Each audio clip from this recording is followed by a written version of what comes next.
I'm Megan Barnes, and this is my daughter Daphne, who is she's 7 years old. When she was about 2 weeks old, she was diagnosed with bilateral microphthalmia, which just means that her eyes did not fully develop in utero, and that often comes with other anomalies such as cataracts and colobomas, which just means missing tissue in the eye. So, because of that diagnosis, she has no vision in her left eye and very limited vision in her right eye. And that's what led us to VIPS. My name's Brooklyn Spirito. I have 2 children that are blind due to a condition called Leber's congenital amaurosis. We found out in 2019, so about 4 years ago, and Nadine and Vivian, Nadine's 7, Vivian's 5, both of them are impacted by it, but in different ways. Nadine is more, has less capacity to see detail, and Vivian has less capacity to see far away. So Leber's impacts your rods and your cones, which are responsible for detail and night vision, and their diagnosis will continue to kind of progress over time, and they will eventually lose all sight at some point. Yeah, and so Daphne has pretty functional vision considering. So right now as a child without driving and living independently, she's not too affected. We don't have very good depth perception and stuff like that, but canes come in handy. Yeah, for the time being, we're not impacted too much. But I loved VIPS from the get-go just because you can feel a little isolated when it comes to these kind of diagnoses with your kids. We appreciated most about VIPS was just the community, just having a resourceful group of people to turn to that loved your kiddo. That was probably our favorite part. The biggest part for us was just not having any idea where to turn, and then suddenly having a whole team of people who were on your team now. And yeah, same. I think that the whole community and just having those people that step in and they're so focused on making sure your child thrives, having that support is priceless. We actually had a low vision teacher through COVID. So it was during 2020 that Vivian, my youngest, was involved with VIPS with Amy, and it was, we were all isolated, we were inside, and during this time we had a lot of phone calls and video calls, and she was able to give me things to do with Vivian and make the smallest things drastic for her. So how we read a book and making sure that it's faced the right way, and how to turn a page,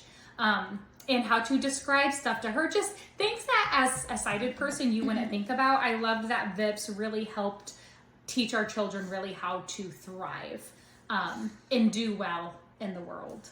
Right. And so we started services when Daphne was about 4 months old, just because we physically could tell right away that there would be something going on. And yeah, VIPS for us then at that time too, because then we were told that she had a 50-50 chance of vision at all. So we just proceeded as if she would have very little vision.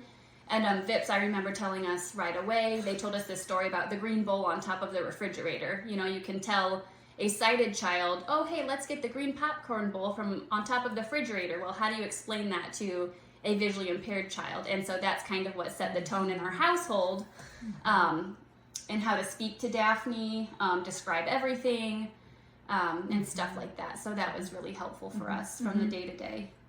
Yeah, it was the small day-to-day stuff that as a sighted person you don't think about. They're going to learn Braille, they're going to need a cane, they're probably not going to be able to drive, but it's the small stuff about navigating, daily things that people that are professionals in this can step in and say, hey, here's how to do it differently. And one thing I have to say that I loved about VIPS is they never made me feel as though I was not competent in an area with my child. They always encouraged me and made me feel like I was doing such a good job.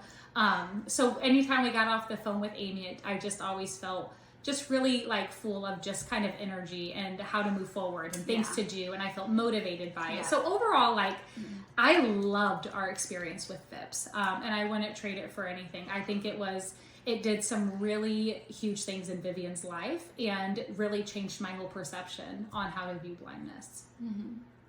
I think most of this we agreed on. Yeah. Our triumphs mostly come from just the relationships that have formed through it, you know, from the service providers at VIPS to the kids' Braille teachers now, to our friendship. Yeah, we just have such a community of people now, and I don't know what our life would be like without any of these people, and so it's amazing. Yeah, it's interesting because I don't think we would have so many of the people that we have in our life that we do life with if it hadn't been for the girls' blindness. So there's definitely amazing things. One of the things Megan talked about earlier was just seeing life differently, and being able to have a whole new perspective on things we take for granted, or you know, things that other people live with too, other disabilities, and being more aware of them and being able to understand and empathize on a whole different level because of your child's disability. So it's one of those things that there's definitely, which we'll talk about, the negative sides and the challenges, but there's been a lot of positives as well. I don't know. One of our biggest challenges has honestly kind of been navigating people, other kids, and comments and things like that. Daphne is thankfully a very confident, strong little girl, so she's always welcomes questions, and she's very happy, and she answers them all with confidence and zero issues at all. But you know, every now and then you do get these comments that are unkind, and that's probably been our biggest challenge. That, and we are also a homeschool family and figuring out services for that. But that's all worked out too. So yeah, and with Megan, the biggest thing I think has been the people. So my girls are in public school for the first time this year, and we've already had multiple situations where other students have been kind of mean or not understanding. And I will say, the school has stepped up and done stuff about it and have been really great about it, but it is hard to try to protect them emotionally. And I think one of the things that I know I'm careful of is like making them confident enough to handle those situations on their own, and just explaining it to them that other people don't understand it. I think that's the challenging part, is I think as parents, like, we know how to respond to those things and we know what we should do, but what's tough is teaching our children to do that. And helping them to kind of mimic us in that area with being so little and not understanding things fully. We just had an incident a couple weeks ago where a little girl was kind of on my daughter because she was taking long, and that made them and the last people in the line. And Nadine was like so upset by it and talking about how it's because she's blind. And you know, I just said, it sounds like that little girl was really just upset because she was last in line. It had nothing to do with your blindness. So making them not take everything personal and helping them kind of to externalize it and just know that everybody has issues. And their disability is blindness, and other kids struggle with other things. Right. And, it's okay to ask for help and for accommodations.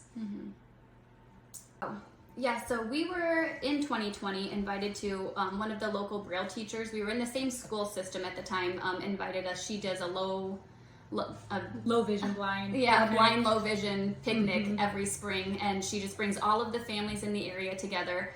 And that's how Brooklyn and I met. And I just thought that was so funny because prior to meeting Brooklyn, I had other friends say, "Oh, do you guys know the Spiritos?" And like, "No, we don't." And, "Well, she has 2 blind little girls." And I'm just like, "What? Really?" Like, and how do we not know each other? And we really didn't until that spring. And it was just, honestly, it was a gift from God, because we're both talking about how our girls were going into kindergarten, well, Nadine and Daphne at the time.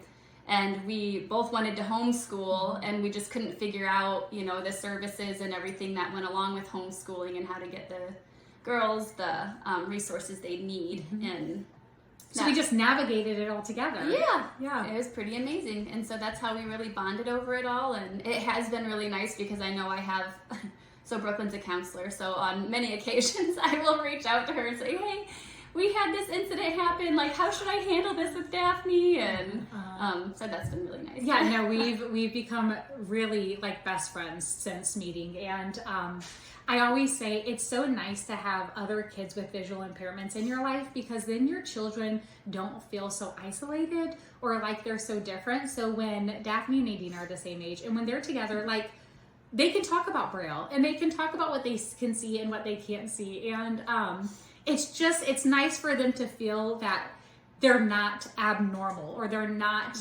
different than everybody, and that there are people who have similar issues or that struggle with blindness. So it's been such a blessing to have the Barnes family in our lives. Yeah. We also had a lot of good homeschool field trips last year. We sure did. Yes, we sure did. And it is nice because we're just also very patient with each other, and we just understand each other's family dynamic, and it helps a lot. Yeah. So overall, like, one, having children who are visually impaired, like, I really recommend finding other families who have children who are visually impaired, even if it's not. Our diagnoses are so different. Oh yeah, I don't. Yeah. There are so many different Yes. diagnoses with Right. vision that I feel like you'd be lucky to find another person who did have the same diagnosis. But Vips, one of the things that they were so good about was they actually helped me connect with other families who had similar diagnoses. And that was amazing too, to be able to reach out to people who had similar diagnoses or children with similar diagnoses, to kind of just have like that support too. So Vips was all around just like a life changer in so many ways. Yep. And so I guess another thing Vips introduced us to is assistive technology. Oh yes. This is Daphne's favorite magnifier. So. And the importance of accessibility. Yes. Yeah. Yeah. And we always had stuff mailed to us. Amy was always mailing things to us to try out and to use, and it was just a really great experience. Things that, you know, as a mom, I would have never thought to do. Yeah. Yep.